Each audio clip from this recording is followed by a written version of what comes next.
شاف الأشعة السينية كان محل صدفة، لأن بسنة 1895 بألمانيا كان عندنا عالم ألماني اسمه رونتجن. هذا العالم كان قاعد بمختبره الكئيب والمظلم، وكان يسوي تجارب مملة عن الكهرباء وأنابيب الزجاج. وفجأة لاحظ توهج ضوء أخضر غريب على بعد أمتار من عنده، من شاشة مغطاة فيلم أسود، والمفروض هو ما يشوف من عندها شيء. فالعالم هنا انصدم وعباله اكو شبح او ظاهرة غريبة هو مو فاهمه قاعد تصير. فنادى زوجته بيرثا، مو لان خايف، حتى يقاسمها الانجاز العلمي اكيد، وطلب منها تخلي ايدها قدام هاي الاشعه المجهوله لمده 15 دقيقه. وبعد ايام لما حمض الفيلم طلعت لنا اول صوره اشعه اكس راي بالتاريخ. والزوجه لما شافت هاي الصوره انصدمت وقالت لقد رايت موتي، لان هاي كانت اول مره يقدرون يشوفون بها عظام ايد الشخص بجسم ينبض بالحياه بدون ما يشرحوه ويطلع من عنده دم.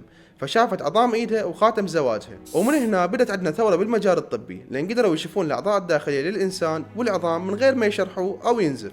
وبالمناسبة كان تسمية اسم الأشعة إكس بالرمز إكس، لأن الرمز إكس باللغة الإنجليزية يرمز إلى العنصر المجهول أو الغريب. ومن هنا بدأوا الأطباء يستخدمون هاي الأشعة لأغراض علاجية وتشخيصية.